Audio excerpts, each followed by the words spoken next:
ახალგაზრდეთი არის ჩემი ბავშვობა. რომ თუ ზღვასთან რაღაცა კავშირი იყო, ის იყო მხოლოდ აფხაზეთთან. სოხუმელი სხვათა შორის მეზობელი მყავდა.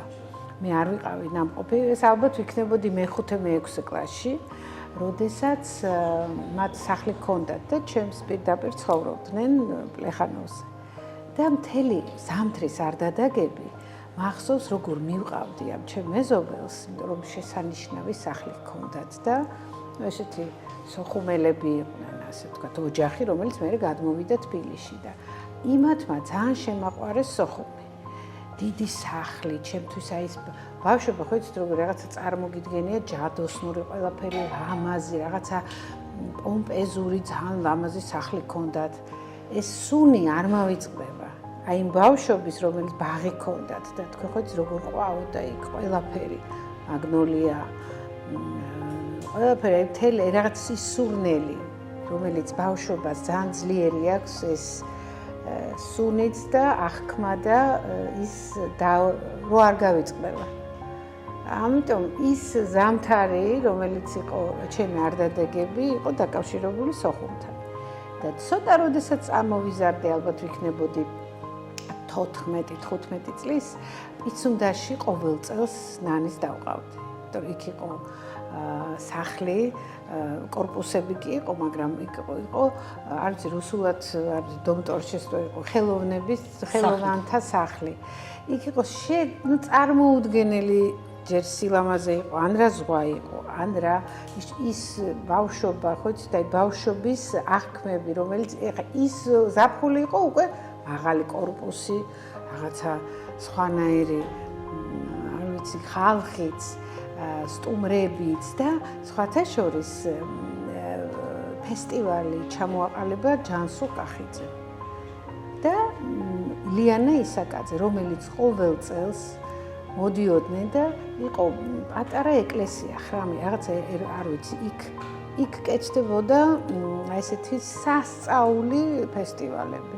ნუ წარმოიდგინეთ და ეს მახსოვს ყველაფერი იყო აი რაღაცა, ნუ აი დაუვიწყარი. და მე ესე გული მწყდება, რომ ვერ ვაგებინებ მაინც ის რა იყო.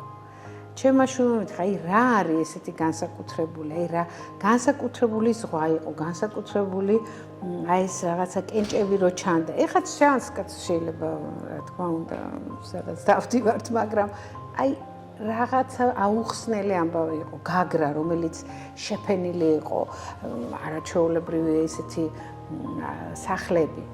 და სხვათა შორის რო ნახა ნატალიამ ვიღაცას ჰქონდა დადებული სახლი.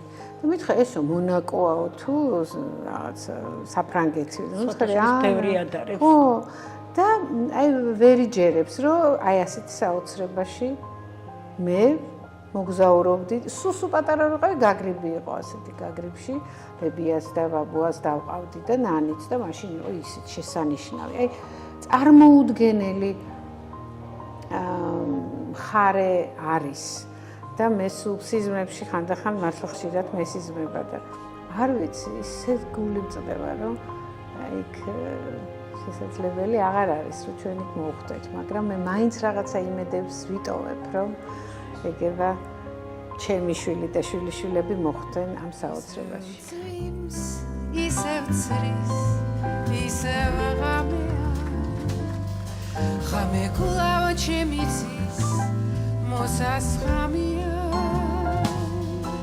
შენ ისევ შევსახარ დანისლებში კრები ვაი რომ ახსოვხარ არ მავიწყდები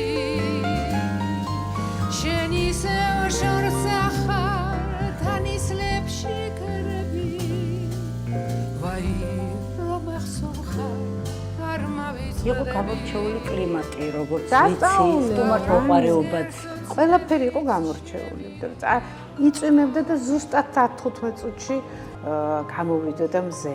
არ იყო ეს რაღაცა წვიმის პერიოდები. წარმოუდგენლად მალე ყველაფერი შრებოდა და იქნებოდა ისე სასწაული მზე და სხვა და ვიყავი ბედნიერი, კმაყოფილი და გახარებული და გალაღებული და ყველა იცინოდა და ყველა რაღაცა სოხუმის ყავა არ მოვიწყდება, ის რაღაც სურნელი არ მოვიწყდება, ნაყინიც, რომელიც დაჯდებოდი და ზღვის პირას შეგეძლო ასე ვთქვათ, დამსხდარიყავით ზღვის პირას. ბევრი ახლობელი ადამიანი მყავს, რომელთაც ჰქონდათ არაჩვეულებრივი სახლი, აი ესე რო ტოვებ, კი არა, აი ესე რაღაცნაირად რო რჩები, ძალიან საწყენია და ძალიან გულის, არ ვიცი, როგორ უძლებენ. კიდე როგორი ძლიერი არის ადამიანი და ბევრ რამეს იტანს. სხვათა შორის.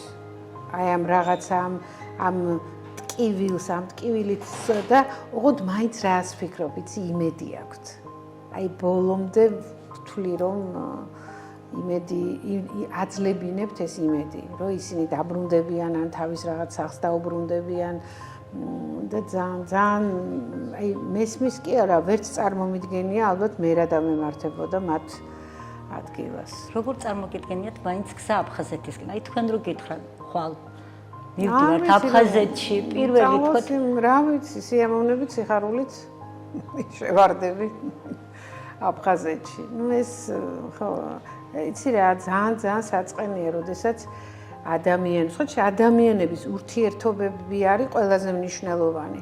და ამ დროს ვიღაცა იქ ზემოთ ორი პოლიტიკოსი, კი არა, ორი ქვეყანა რაღაცას დაეჯახება და შენ როგორ ხარ შუაში, ასე ვთქვათ, გაჭყლეტილი და ძალიან შეურაცხყოფილი.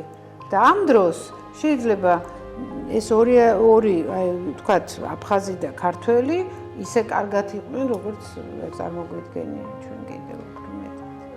ეს გადაცემა აფხაზურადაც ითარგმნება და დარწმუნებული ვარ ენგურს იქით შეიძლება აფხაზი მაყურებელიც კი გიცნობთ დღემდე ქართველი მაყურებელი თავისთავად ყველა ადამიანი ძალიან მიყვარს როგორც დედას, იმიტომ რომ ძალიან უნდა სცე პატივი იმ მაყურებელს, იმიტომ რომ თუ მათგან ვერ გრძნობს სიყვარულს, ვერ მიხვდები და ამიტომ დედაჩემი მით უფრო მეტად გრძნობდა და გრძნობს აი ამ ადამიანების სიყვარულს. ცოტა კიდე მოითმინეგულო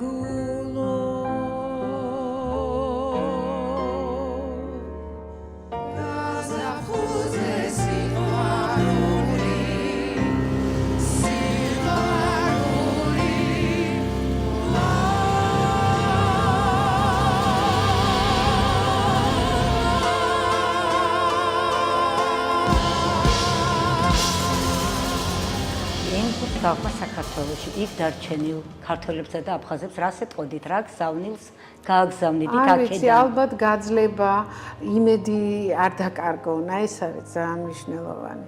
მაინც იმედიანად უნდა იყვნენ, რომ ყველაფერი კარგად იქნება. ეს ფრაზა მე ძალიან მიყვარს და ძალიან იმედის მომცემია რა, ეს სიტყვა, რომ არაუშავს, შეიძლება გავიდეს წლები, მიდის ისე და ჩაიქნიო ხელი, მაგრამ ვფიქრობ, რომ არ უნდა შეეპოვონ აი ამ ხელის ჩამოგდებას, რომ არც არაფერი არ იქნება. ალბათ მგონია, რომ ყველაფერიც კარგად იქნება. ასე უნდა ვიფიქროთ. და მინდა ბოლოს მაინც კითხოთ ქალბატონი ნანის მაგნოლიაზე, ამ სამშვენიზე, რომელიც სულ ახლახან შეიქმნა, შეიძლება ეს იდეა სხვა შემჩემი. რაღაცა მინდოდა, რომ ნანის სახელობის რაღაცა ყოფილიყო. ბრენდი, ასე ვთქვათ, ნანის. აი რა შეიძლება ყელსაბამი, ბრასლეტი, რაღაცა ამდე ეჭედი, მაგრამ მაინც აი ამ ფიქრში წავედი ყვავილთან. ყვავილი ყველაზე კარგად აკავშირებს ნანის უყვარს მაგნოლია გაირკვა, რომ უყვარს, მასაც დარჩა ესეთი ნოსტალგია ამ ყვავილთან და ვიფიქრეთ, რომ რატომაც არა. და აი ესე შეიქმნა. რა თქმა უნდა, ეს იდეა ჩემი იყო, მე ზურა შევარდნაძემ რა თქმა უნდა ძალიან დაგვეხმარებოდა, რომ ყვავილთან ვისთან შეიძლებოდა მე რაღაც კავშირი გქონოდა თუ არა ზურიკო შევარდნაძესთან. შემდეგ ვინც ასრულებს ეკა გადასარევი ქალბატონი, რომელიც ეს ისეთი ფილიგრანულად არის შესრულებული, რომ ამას ძალიან რთული არის და რთულია საერთოდ რა იცით, რომ ხარისხობრივად კარგი იყოს, რაც ნანის თქვათ ეკადრება. ხო, იმიტომ რომ ხო, ეს არის ძალიან მნიშვნელოვანი.